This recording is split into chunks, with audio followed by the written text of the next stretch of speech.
আসসালামু আলাইকুম ওরহমতুল্লাহি ওবারাকাতু। প্রিয় ভাই ও বোনেরা, আজকে আমি আপনাদের সামনে এমন একটি বিষয় নিয়ে কথা বলতে চাই যে বিষয়টি আমরা জানি কিন্তু মানি না, বুঝি কিন্তু ভুলে যাই, মাথায় রাখি কিন্তু হৃদয়ে গেঁথে নিই না। আর সে বিষয়টি হল, একদিন এই পৃথিবী ধ্বংস হয়ে যাবে।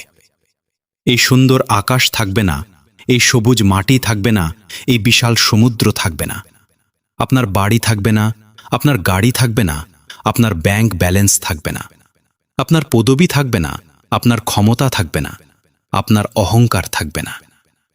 আল্লাহ সুবহানাহু ওয়া তাআলা পবিত্র কুরআনে সূরা আর রহমানের ২৬ ও ২৭ নম্বর আয়াতে স্পষ্টভাবে বলেছেন, কুল্লু মান আলাইহা ফান ওয়া ইয়াবাকা ওয়াজহু রাব্বিকা জুল জালালি ওয়াল ইকরাম। অর্থাৎ, এই পৃথিবীর বুকে যা কিছু আছে সবকিছুই ধ্বংস হয়ে যাবে, শুধু অবশিষ্ট থাকবেন আপনার প্রতিপালক, যিনি মহিমান্বিত ও মহানুভব। ভাই বোনেরা, একটু ভাবুন তো, আমরা প্রতিদিন সকালে উঠে কত কিছু নিয়ে ব্যস্ত হই। কেউ ভাবেন আজকে ব্যবসায় কত টাকা আসবে, কেউ ভাবেন কিভাবে প্রতিবেশীকে টপকে এগিয়ে যাওয়া যায়, কেউ ভাবেন কিভাবে আরো বড় পদ পাওয়া যায়, সম্পদ জমানো যায়। কিন্তু ভাই আমার, আপনি কি নিশ্চিত যে আগামীকাল সকালে আপনার চোখ খুলবে? কজন ভাবি যে আজকেই হয়তো আমার জীবনের শেষ দিন হতে পারে? কজন ভাবি যে এই পৃথিবীর একটি নির্দিষ্ট সময় আছে, একটি নির্দিষ্ট শেষ আছে? আল্লাহ তাআলা সূরা আল হাক্কায়ের ১৩ থেকে ১৬ নম্বর আয়াতে কিয়ামতের সেই ভয়াবহ মুহূর্তের বর্ণনা দিয়েছেন। যেদিন শিঙায় ফুঁক দেওয়া হবে, একটি মাত্র ফুঁক, সেদিন পৃথিবী ও পর্বতমালাকে তুলে একটি আঘাতে চূর্ণ বিচূর্ণ করে দেওয়া হবে। সেই দিন মহাপ্রলয় সংঘটিত হবে, আকাশ বিদীর্ণ হয়ে যাবে এবং সেদিন আকাশ হয়ে পড়বে অত্যন্ত দুর্বল ও ভঙ্গুর। প্রিয় উপস্থিতিবৃন্দ, আমরা আজকে কত অহংকার করি, তাই না? কেউ সম্পদের জন্য, কেউ সৌন্দর্যের জন্য, কেউ ক্ষমতার জন্য, আবার কেউ বংশের জন্য। কিন্তু আল্লাহ তাআলা সূরা লুকমানের ৩৩ নম্বর আয়াতে সতর্ক করে দিয়েছেন, হে মানুষ, তোমরা তোমাদের প্রতিপালককে ভয় করো এবং সেই দিনের ভয় রাখো, যেদিন পিতা পুত্রের কোনো কাজে আসবে না এবং পুত্র পিতার কোনো কাজে আসবে না। সেদিন কোনো সম্পদ কাজে আসবে না, পদবি কাজে আসবে না, কোনো সুপারিশ কাজে আসবে না। শুধু কাজে আসবে আপনার আমল, আপনার ঈমান আর আল্লাহর রহমত।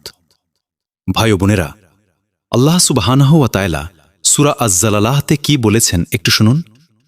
ইযা যুলজিলাতিল আরদু জিলজালাহা, যখন পৃথিবীকে তার পরিপূর্ণ কম্পনে কাঁপানো হবে এবং পৃথিবী তার ভেতরের সমস্ত বোঝা বাইরে ফেলে দেবে, সেদিন মানুষ বিক্ষিপ্তভাবে বের হয়ে আসবে, যাতে তাদের কৃতকর্ম তাদের দেখানো হয়। যে অনুপরিমাণ ভালো কাজ করেছে সে তা দেখতে পাবে, আর যে অনুপরিমাণ খারাপ কাজ করেছে সেও তা দেখতে পাবে। একটু চিন্তা করুন ভাই আমার, বোন আমার, অনুপরিমাণ কত ছোট একটি অণু, তার চেয়েও ছোট কিছু কি হতে পারে? কিন্তু আল্লাহ বলছেন, সেই অনুপরিমাণ কাজও সেদিন হিসাবের খাতায় থাকবে। তাহলে আমরা প্রতিদিন যে মিথ্যা বলছি, যে হারাম খাচ্ছি, মানুষের প্রতি অন্যায় করছি, আমানতের খেয়ানত করছি, এগুলো কি সেই খাতায় লেখা হচ্ছে না? অবশ্যই লেখা হচ্ছে। সূরা কাফের ১৭ ও ১৮ নম্বর আয়াতে আল্লাহ বলেছেন, যখন দুই ফেরেশতা ডানে ও বামে বসে লিপিবদ্ধ করে, সে যে কথাই উচ্চারণ করুক না কেন, তার কাছে একজন পর্যবেক্ষক প্রস্তুত রয়েছে। প্রিয় ভাই ও বোনেরা, এরপর আসবে হাসরের ময়দান। সূরা ইব্রাহিমের ৪৮ নম্বর আয়াতে আল্লাহ বলেছেন, যেদিন এই পৃথিবী অন্য পৃথিবীতে পরিবর্তিত হবে এবং আকাশও পরিবর্তিত হবে, আর মানুষ উপস্থিত হবে আল্লাহর সামনে, যিনি এক এবং সর্বশক্তিমান। সেই দিন কোনো পর্দা থাকবে না, কোনো মিথ্যা বলার সুযোগ থাকবে না। সেদিন আপনার নিজের হাত কথা বলবে, নিজের পা সাক্ষ্য দেবে, চামড়া আপনার বিরুদ্ধে কথা বলবে। আপনি কোথায় পালাবেন? কার কাছে সাহায্য চাইবেন? সেই দিন আপনার সবচেয়ে প্রিয় মানুষটিও আপনাকে চিনতে চাইবে না। আর তারপর হবে সেই চূড়ান্ত ফয়সালা। সূরা আজ-জুমারের ৭৩ ও ৭৪ নম্বর আয়াতে আল্লাহ জান্নাতবাসীদের প্রবেশের দৃশ্য বর্ণনা করেছেন। আর সূরা আল মুলকের ৬ নম্বর আয়াতে জাহান্নামের ভয়াবহতার কথা বলেছেন।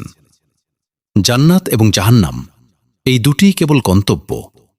মাঝখানে নেই কোনো তৃতীয় পথ, হয় অনন্ত সুখ নয়তো অনন্ত কষ্ট। ভাই ও বোনেরা, আমরা দুনিয়াতে কত পরিশ্রম করি, একটি ভালো চাকরির জন্য বছরের পর বছর পড়াশোনা করি। আমরা যখন বিদেশে যাওয়ার জন্য ভিসা বা টিকিট করি, কত দৌড়াদৌড়ি আর প্রস্তুতি নেই। অথচ আখিরাতের সফর আমাদের সবার জন্য সুনিশ্চিত, কিন্তু তার টিকিট বা আমলের কোনো খোঁজ কি আমরা নিচ্ছি? রাসূলুল্লাহ সাল্লাল্লাহু আলাইহি ওয়াসাল্লাম বলেছেন, আদ-দুনিয়া মাজরাআতুল আখিরাহ, অর্থাৎ দুনিয়া হল আখিরাতের শস্যক্ষেত্র। দুনিয়াতে আপনি যা বুনবেন আখিরাতে ঠিক তাই কাটবেন। রাসূল সাল্লাল্লাহু আলাইহি ওয়াসাল্লাম আরও বলেছেন, বুদ্ধিমান সেই ব্যক্তি যে নিজেকে নিয়ন্ত্রণ করে এবং মৃত্যুর পরের জীবনের জন্য প্রস্তুতি নেয়। প্রিয় উপস্থিতিবৃন্দ, আমার শেষ কথা হল সূরা আল ইনফিতারের ১৩ ও ১৪ নম্বর আয়াতে আল্লাহ বলেছেন, নিশ্চয়ই সৎকর্মশীলরা থাকবে জান্নাতে এবং পাপাচারীরা থাকবে জাহান্নামে। এর মাঝে আপনি কোথায় যেতে চান সেই সিদ্ধান্ত আজকেই আপনাকে নিতে হবে, এই মুহূর্তেই নিতে হবে। এই পৃথিবী একদিন শেষ হয়ে যাবে, আপনার অহংকার মাটিতে মিশে যাবে, আপনার সম্পদ অন্যের হয়ে যাবে, কিন্তু আপনার আমল শেষ হবে না, আপনার ঈমান শেষ হবে না, আল্লাহর রহমত শেষ হবে না। তাই আসুন আজকে এই মুহূর্ত থেকে আমরা প্রতিজ্ঞা করি যে আমরা আমাদের রবের পথে ফিরে আসব, 5 ওয়াক্ত নামাজ পড়ব, অতীতের গুনাহের জন্য খালেশ তওবা করব, মানুষের সাথে ভালো ব্যবহার করব এবং আখিরাতের জন্য মজবুত প্রস্তুতি নেব। কারণ এই পৃথিবী একটি ক্ষণস্থায়ী সেতু মাত্র, আসল ও স্থায়ী গন্তব্য হল আখিরাত। আর সেই অনন্ত আখিরাতে আল্লাহ যেন আমাদের সবাইকে জান্নাতুল ফেরদাউসের অধিবাসী হিসেবে কবুল করে নেন, এই দোয়াই করি।